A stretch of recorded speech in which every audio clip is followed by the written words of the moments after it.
es un amor complaciente. Por ejemplo, cuando Jesús se fue a bautizar, ¿se acuerdan? Y Juan lo bautizó. Y dice que vino una voz del cielo y que dijo, este es mi hijo amado en quien yo tengo complacencia. O sea, Dios se complace en amar a su hijo. Tal cual explicaba Joana, uno puede amar a su hijo de una manera, ¿cierto?, complaciente, pero al hijo del vecino uno no lo ama de la misma manera. Aunque tampoco le desea el mal, ¿cierto?, sino que le desea el bien, pero uno a su hijo lo ama con un amor, ¿cierto?, que sería capaz de darlo todo, hasta su propia vida. Entonces Dios nos ama a nosotros, a sus hijos, de una manera distinta como ama al mundo. A un pecador, por ejemplo, a alguien que no conoce a Dios, a alguien que no practica la ley de Dios, a alguien que no tiene a Cristo adentro.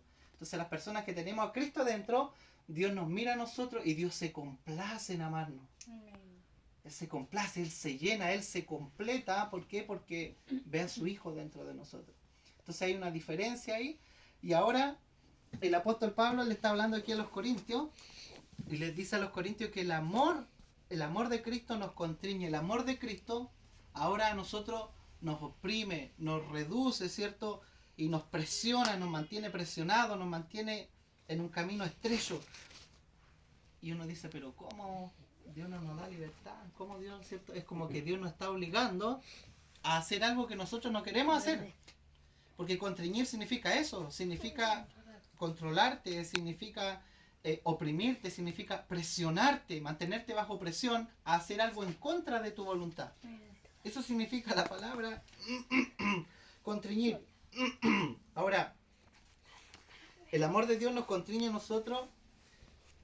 ¿De qué manera? Miren, pensando esto. Dice que si uno murió por todo, luego todos murieron.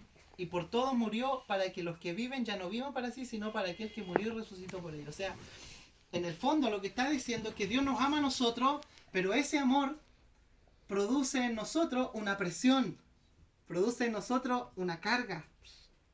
Y nos limita el camino, no nos permite desviarnos para allá, sino que el amor de Dios nos va encajonando a un caminito en donde Él quiere que nosotros vayamos. ¿Por qué? Porque nosotros estamos muertos. Y es lo que dice aquí. Dice que Cristo murió por todos. Y luego todos murieron. O sea, cuando Cristo estaba muriendo en la cruz, uno dice, pero pobrecito, estaba muriendo por nuestro pecado. No, sí. Él no estaba muriendo solo en la cruz. Él nos arrastró a todos, hermano. Nos cargó a todos.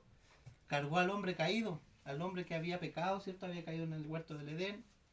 Cargó todo lo que estaba en enemistad con Dios. La tierra había sido afectada. Toda la creación había sido afectada. También lo cargó el Señor en la cruz. Pero no solo eso, cargó también el sistema de este mundo. Por eso Pablo dice, yo le soy crucificado al mundo en la cruz de Cristo y el mundo me es crucificado a mí. Porque Cristo también cargó el sistema mundano. Todo lo que a nosotros nos cuesta vencer, Cristo también lo llevó en la cruz. Jesús. Pero no solo eso, sino que también cargó la muerte. También cargó la desobediencia de Satanás y venció públicamente, dice la Biblia, al enemigo. Aleluya. Entonces, cuando nosotros vemos a Cristo en la cruz, decimos, pobrecito, murió por mis pecados. No, si no murió solo por tus pecados, hermano. La muerte de Cristo fue una muerte colectiva, fue una muerte en donde Él arrastró todo lo que había sido afectado por nuestra caída y ahora nos llevó a nosotros y nos dejó en la cruz, allí. Y ahora nos dice a nosotros, ahora ustedes están muertos. Y ahora el amor de Dios los constriñe. ¿Por qué? Porque el amor de Dios no le está permitiendo que ustedes vivan en su vida natural. El amor de Dios lo está limitando a que ustedes vivan de acuerdo a su propósito. Yo quiero lograr esto en la vida, yo tengo este objetivo en la vida. No, esta es mi meta, tengo este sueño. Y el amor de Dios te empieza a hacer perder el valor y el interés por lo que tú quieres vivir. Entonces Dios, a través de ese amor, ¿cierto?, nos va estrellando el camino, ¿Por qué? Porque ya no vivimos nosotros. Y esta es la parte que nosotros no comprendemos, que nosotros ya no vivimos. Ahora, en la práctica, obviamente, claro, a nosotros nos va a costar porque tenemos que ahora vivirlo. Una cosa es que haya ocurrido en la cruz y otra cosa es que ahora lo llevemos a la práctica, que nosotros debemos vivir para aquel que murió por nosotros, para el propósito de Él. ¿Y cuál es el propósito de Él? Era recuperarnos a nosotros. Nosotros siempre estuvimos en Dios. Dice que todo fue creado en Él, por Él y para Él. Todo fue creado en Él, por Él y para Él. Entonces, Cuando Cristo estaba muriendo en la cruz, estaba muriendo yo. Cuando Cristo estaba resucitando, yo estaba resucitando con Él. Cuando Cristo estaba ascendiendo, traspasando los cielos, allí estaba yo con Él también. Y cuando se sentó arriba en el trono, allí me sentó a mí también. Por eso cuando uno lee esto, Efesios capítulo 1, dice que el Padre nos había escogido, que el Hijo nos redimió, pero que el Espíritu nos selló y que más encima nos sentó en lugares celestiales en Cristo. ¿Por qué? Porque estábamos en Él. Entonces ahora ya no vivo yo, dijo Pablo, mas Cristo vive en mí. Juntamente con Cristo estoy crucificado.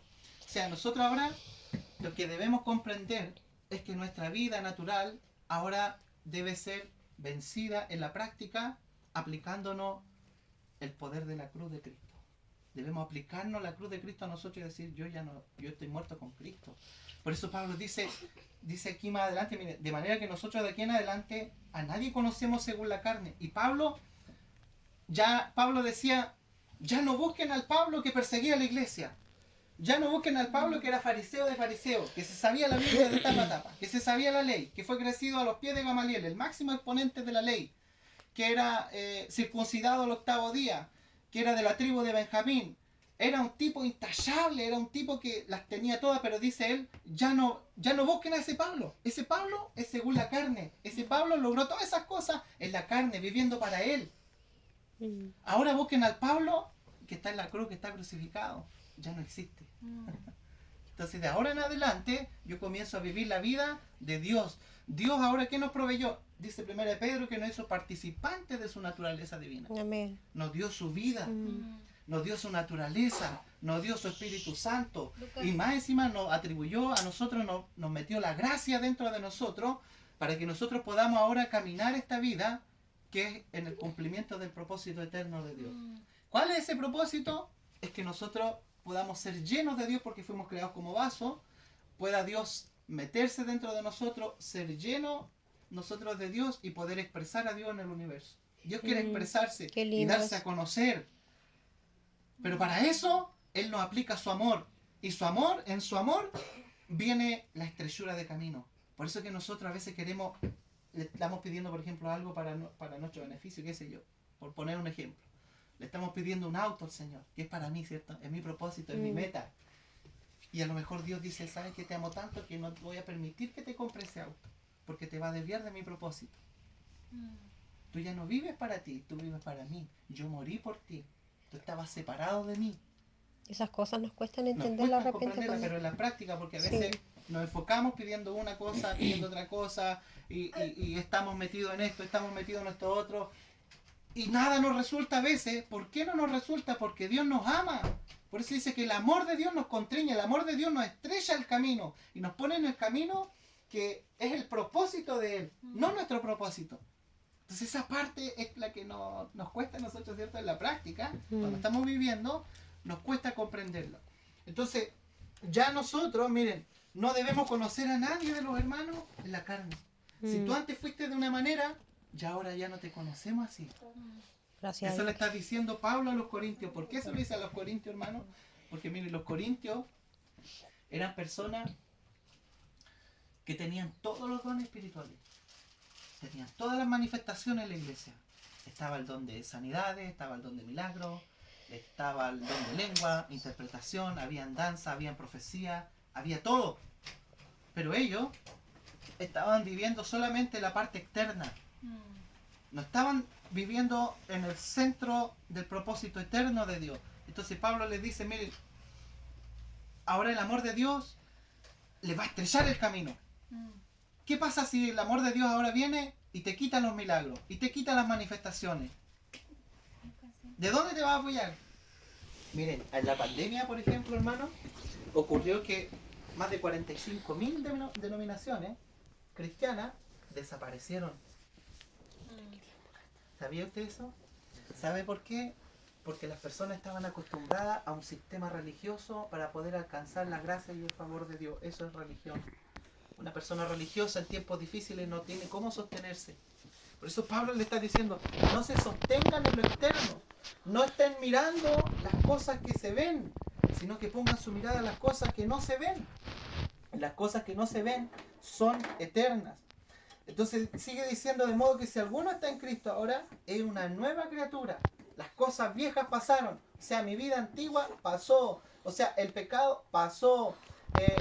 La forma de creer en Dios como yo lo veía, que era solamente a lo mejor decir, oye, Cristo murió por mí, y Cristo me redimió, y Cristo me perdonó, y su sangre nos limpió.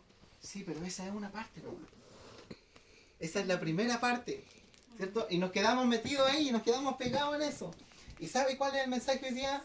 En la mayoría de las iglesias, el mensaje abarca desde el nacimiento de Cristo hasta la cruz. Y ahí está el mensaje. La vida de Jesús, y las cosas y los milagros, y las cosas que pasaron. Sí. Pero nosotros, miren, Pablo nos está diciendo, ya está bien, pero ahora pasen de la cruz adelante. Hablen de la resurrección, hablen de la ascensión, hablen ahora de la victoria de Cristo, hablen del león, no del cordero solamente, hablen del victorioso que está sentado, el que les dio todas las victorias a ustedes. Porque no solo termina ahí nuestro mensaje, ahora sigue avanzando. Amén. Entonces, las cosas viejas pasaron. Y si hemos conocido a Cristo según la carne, ahora no lo conocemos así. Dice, miren, aún si a Cristo lo conocimos de esta manera, que Él vino, se encarnó, ¿cierto? Tuvo el padecimiento humano, las experiencias que tuvimos nosotros también las tuvo, pero ahora Él viene y muere en la cruz. Listo, está bien, bacán. Pero ahora viene la victoria de nosotros. Porque si Cristo no hubiera resucitado, jamás habríamos podido tener vida nueva. Jamás podríamos haber sido nuevas criaturas. Jamás habría podido pasar lo viejo, lo antiguo, jamás habría pasado. Sino que habríamos seguido en la misma vida. Y es la vida que hoy día siguen los mismos israelitas, porque ellos siguen esperando su Mesías. Ahora, todo esto, miren hermanos, Dios se nos mete dentro de nosotros. Podemos saber que somos perdonados por Dios, somos hijos de Dios. Pero Dios nos dio la victoria, Dios nos crucificó, Dios nos dio nueva vida, venció la muerte, venció el pecado, venció el diablo, el sistema del mundo, todo lo cargó, reconcilió todas las cosas mediante la cruz, las reconcilió. Pero dice, todo esto, versículo 18, ¿de quién proviene? ¿De mi esfuerzo? ¿Proviene de mi conducta? ¿De mi forma de poder agradar a Dios cuando la embarro, cuando yo caigo y peco y digo, Señor, ¿cómo arreglo este problema? No, dice, todo esto, hermano, miren, todo esto, la vida nueva, ahora es vivir para el Señor. Dice que todo esto provino de Dios. Todas estas cosas, el versículo 18, proviene de Dios. Que nos reconcilió consigo mismo por Cristo, miren. Y nos dio el ministerio de la reconciliación a nosotros. Que Dios estaba en Cristo reconciliando consigo al mundo. O sea, cuando Cristo muere en la cruz, no solamente estaba Jesús ahí, sino que estaba Dios mismo, se había puesto en el Hijo para morir por nosotros. Eso es lo que está explicando Pablo aquí, está diciendo que Dios, todo esto provino de Él, pero no solo eso, sino que ahora Él estaba en Cristo reconciliando consigo al mundo, Amén. no tomándole en cuenta a los hombres sus pecados. Pero nos encargó algo, miren. Y en esto queremos hacer el énfasis, el hincapié. Nos encargó a nosotros, miren, la palabra de la reconciliación. Entonces, el versículo 19 dice que a nosotros nos encargó la palabra de la reconciliación. Y esa palabra de la reconciliación tiene que ver con que Dios no le toma en cuenta el pecado al hombre. Miren. Dios no le está tomando en cuenta los pecados al hombre. ¿Por qué? Porque Él los cargó por Él mismo, por voluntad propia. Y nos está diciendo a nosotros, ahora yo le encargo a ustedes que ya está bien, que yo hice esto, yo vencí al mundo, yo les di nueva vida, ahora están en una vida nueva, las cosas viejas todas pasaron, son nuevas criaturas, pero ahora les encargo algo, muchachos, miren, vayan y díganle a los hombres, Dios les ha pasado por alto sus pecados, porque Él los cargó. Amén. Y Dios los está llamando ahora a una reconciliación con Él. Aleluya. Qué lindo. Entonces Pablo le dice a los corintios, déjense de vivir tanto externamente a Dios. Si no tienen milagro, ay, que Dios no está, ay, que si no hay presencia de Dios, ay, parece que estuvo fome el culto, que estuvo... No, Dios vive en tu espíritu, tú lo sientas como sientas, Él está ahí, Él no cambia, no hay variación de cambio en Él. Sí, Señor. ¿Se da cuenta? Entonces, Pablo está trayendo una palabra a los corintios, lo está tratando de sacar de la forma externa que viven. Hoy día, miren, en la mayoría de las iglesias, hermanos, ya sea de cualquier tipo de iglesia que crean en Dios, viven a Dios de una manera externa. Se enfocan en todas estas manifestaciones y todas estas cosas, ¿cierto? En la doctrina, en la lectura de la palabra, en las misiones, en obras sociales, en esto, en hacer eventos, y se pasan en un evento, tras otro evento, tras otro evento, tras otro evento, ¿cierto? Y hagamos esto otro, pero están viviendo a Dios de una manera externa. Y Dios nos quiere llevar un poquito más allá. El versículo 19 está hablando de que nosotros debemos llevar la palabra de reconciliación a los hombres, miren, que están en pecado. Esa es la primera reconciliación. Pero ahora hay una reconciliación más profunda. ¿Sabe cuál es? Mire, el versículo 20 lo que dice. Para ya ir terminando. Así que somos embajadores en nombre de Cristo. Como si Dios rogase por medio de nosotros, miren. El mismo, en 2 Corintios 5:20. 5:20, sí. 2 Corintios 5:20. Miren, aquí va la segunda parte de la reconciliación. Así que somos embajadores en nombre de Cristo. Como si Dios rogase por medio de nosotros. Os rogamos en nombre de Cristo, reconciliaos con Dios. El versículo anterior, miren, nos estaba diciendo Pablo que nosotros debemos reconciliar a las personas que están en pecado, que no conocen a Dios. Decirles, ¿sabe qué? Dios te ama. Dios cargó tu pecado, lo cargó Él, pero ahora Él quiere que tú te reconcilies con Él. Esa es nuestra palabra de llevarle a una persona. Nosotros no le podemos ir a predicar a una persona que deje su pecado. No. Hay que decir, ¿sabes qué? Te tengo una buena noticia. Dios cargó con todo lo que te separaba con Él, lo cargó Él. Y Dios te está invitando a que tú te reconcilies con Él. ¿Te gustaría aceptar una reconciliación con tu papá? Un día fuimos sacados de la presencia de Dios, de la gloria de Dios, por el pecado, porque fuimos tentados, caímos por el enemigo. Pero ahora Dios dice que cargó todo lo que vino, ¿cierto? A través de la caída, lo cargó Él. Él se hizo cargo de nuestra caída, de nuestros errores, de nuestro pecado. Y ahora nos está ofreciendo poder volver a Él. ¿Te gustaría volver? Eso, mire, el versículo 19 está diciendo que nosotros, los hijos de Dios, debemos hacer con las personas que no conocen a Cristo, presentarle a un Dios que ha reconciliado todas las cosas. Pero el versículo 20, Pablo le está hablando a los corintios, ya son hijos de Dios ellos. Ellos no son pecadores, son hijos. Y le está diciendo a ellos ahora, miren, reconciliados con Dios ustedes también. Y uno dice, pero ¿cómo? O sea, yo ya me reconcilié con Dios. O sea, yo era un pecador. Dios me reconcilió con Él a través del perdón de pecado. Y ahora, estando siendo hijo, ¿tengo que volver a reconciliarme con Él? Sí. Pablo está diciendo que sí. Está diciendo que nosotros somos embajadores. Miren, la palabra embajador es un representante de un gobierno. Usted ve, por ejemplo, en los países, por ejemplo, Chile, en la mayoría de los países del mundo, no sé si son como 156 países parece que tiene Chile, tiene embajadores. Y usted, por ejemplo, puede estar en Estados Unidos y si usted necesita hacer un trámite, por ejemplo, usted se va a la embajada de Chile en Estados Unidos. Y usted va a entrar a ese lugar, a esa oficina, y lo primero que va a ver es la bandera chilena, y va a haber un copihue, ¿cierto? Y va a ver el escudo de Chile, y va a haber, ¿cierto? Van a haber canciones de cueca, y usted se va a sentir como que está en Chile, en ese lugar. Nosotros pasa lo mismo. Estamos en este mundo, pero no somos de este mundo. Somos embajadores del reino de Dios, del reino celestial, del gobierno de Jesús. Somos embajadores, somos representantes del gobierno de Dios. Entonces Pablo le dice, miren, ustedes están viviendo una vida muy externa en el Señor, le dice Pablo a los corintios. Están viviendo una vida que Dios quiere llevarlo más allá. Pero para esto tienen que reconciliarse ustedes con Dios. Porque ustedes creen que todo esto es el Evangelio. Todo esto es Dios. La manifestación y todo lo externo. No. Mire, yo soy un embajador, le dice Pablo.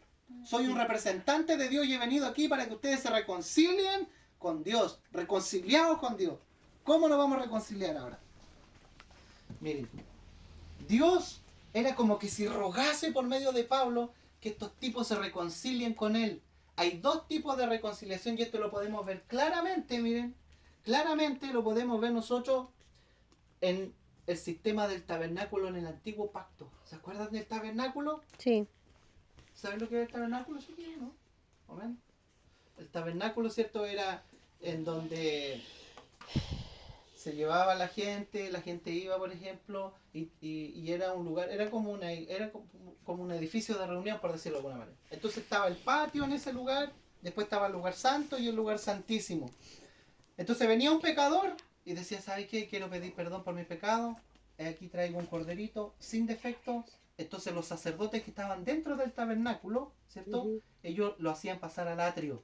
Y en el atrio, que era el patio, hacían el sacrificio del animal. Entonces la persona llegaba, el pecador llegaba y ponía las manos en la cabeza del animal. Y eso era una simbología de que sus pecados estaban traspasando al animal inocente, sin defecto. Y ese animal ahora era sacrificado. Y la sangre de ese animal ahora era la que redimía a la persona del pecado. Pero no quitaba el pecado, sino que era por un tiempo. Por un año nomás. Por un año era la hinchada del sacerdote. Pero aquí hinchaban los pecadores, miren. Entonces, ¿qué pasaba? Pasaba que para entrar ahora al lugar santo, porque ese era en el atrio, pero para entrar al lugar santo solamente entraban los sacerdotes. Pero para entrar al lugar santo había una cortina. Al lugar santo, miren, primero había una cortina ahí. Y dentro de este lugar santo, supongamos que este es el lugar santo. Afuera está el patio donde está el perro, ¿cierto? Y ahí se hacían los sacrificios y todo eso. Pero ahora, aquí, miren, aquí adentro, supongamos que este es el lugar santo. Nosotros somos los sacerdotes de Dios. ¿Qué hacían los sacerdotes en el lugar santo? Tenían que pasar una cortina, una barrera primero. ¿Y cómo se pasaba esa barrera? Haciendo el primer sacrificio. Traspasando tus pecados al animal y que tú fueras perdonado. Eso ya lo vivimos nosotros. Cristo cargó nuestros pecados. Amén. Y fuimos redimidos nosotros de toda nuestra maldad y ahora fuimos reconciliados en la primera parte con Dios. Pasamos la primera cortina, quedamos en el lugar santo. Y este es el lugar santo. Entonces en el lugar santo estaba la mesa de la proposición donde se ponía el pan y el vino. Estaba el candelero de oro que tenía 7 brazos y estaba con luz todo el día, día y noche, día y noche, día y noche. Y también estaba el altar del incienso. Entonces ¿cómo se llama? Los sacerdotes ministraban ahí. Ellos tenían que cambiar el pan, el vino, todos los días sábados. Todos los días ofrecían culto a Dios y tenían un sistema ahí de acercamiento al Señor. De acercamiento al Señor a través de las oraciones que representaba, ¿cierto?, el incienso que subía el humo. Pero miren, de ahí para allá, supongamos que de esa pared para allá hay una cortina. Y allá estaba el lugar santísimo. Y ahí entraba el sumo sacerdote solamente una vez al año. Y esa persona tenía que estar separado de todo el pecado, todo el tiempo, todo ese año separado. Entonces echaba una vez allá y adentro en el lugar santísimo estaba el arca del pacto. ¿Se acuerdan del arca del pacto con 2 querubines? Y adentro estaban las tablas de la ley, estaba la vara de Aarón que reverdeció y estaba también el maná. 3 cosas. Y Dios, ¿qué pasó ahí? Que cuando Cristo muere, dice la Biblia que cuando Cristo murió a las 3 de la tarde, dice que el cielo se cubrió de tinieblas y se rasgó el velo. Amén. Tremendo. Se rasgó ese velo para poder entrar ahora al lugar santísimo. Por eso dice que ahora nosotros tenemos libre entrada al trono de la gracia de Dios. Sí, pero miren, la gente que se convierte al Señor pasó el primer velo del perdón de pecados, amén, quedó en el lugar santo disfrutando de las oraciones que era el altar del incienso, disfrutando de los 7 brazos del candelero, que es la luz del Espíritu. Sí, ahí estamos, y estamos ahí, y estamos con el altar, ¿cierto?, de la proposición, donde están los panes y el vino que representa el cuerpo y la sangre de Cristo, y estamos en esa área, nos movemos en esa área, en el perdón de pecado, que Dios te amo porque me perdonaste, Dios, sí, pero el Señor dice, ya está bien, pero ahora quiero llevarlo a otro velo, quiero rasgar otro velo, he rasgado otro velo, y esto es lo que ustedes tienen que conocer, les dice Pablo. Le está diciendo aquí a los corintios, se rasgó otro velo. Y ustedes no lo saben. Están viviendo en el lugar santo, pero Dios ya rasgó el lugar, el velo que nos impedía entrar en el lugar santísimo. Y a ese lugar para entrar, ¿cómo nosotros podemos entrar a ese lugar? A través de Cristo. Gloria a Dios, sí, por eso. Tú no puedes entrar con una manifestación. Tú no puedes entrar con un milagro, no puedes entrar con una danza. Gracias, con un hablar en lengua, con una interpretación de lengua, son cosas externas. Gracias, aquí solamente nosotros entramos por Cristo a ese lugar. Amén. ¿Y sabe qué hay en ese lugar? Está la vara de Aarón que representa, ¿qué cosa? La vida de resurrección, la que hoy ya estamos viviendo. Amén, Señor. Gracias, papito. Está tremendo, Señor.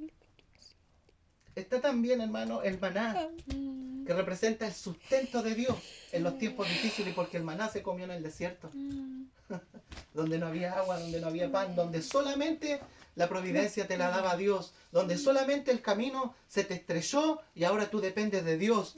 Allí en el desierto, cuando los israelitas comían el maná, ellos no podían depender de nadie más sino de Dios. Entonces Dios les estrechó el camino por amor, por eso le está diciendo Pablo. El amor de Cristo los está constriñendo a ustedes, Sí, le está Jesús. cortando el camino, los está presionando, los está llevando a Sí, mi dónde? A que Señor. conozcan realmente quién es Dios. Lo está llevando al lugar Jesús, santísimo. Gloria a Dios.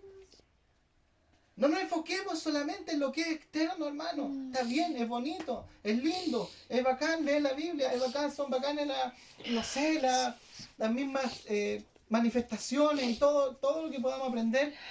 Pero Él quiere llevarnos a nosotros a reconciliarnos con Dios en el lugar santísimo. Reconcíliate con Dios. No lo hemos vivido de esta manera.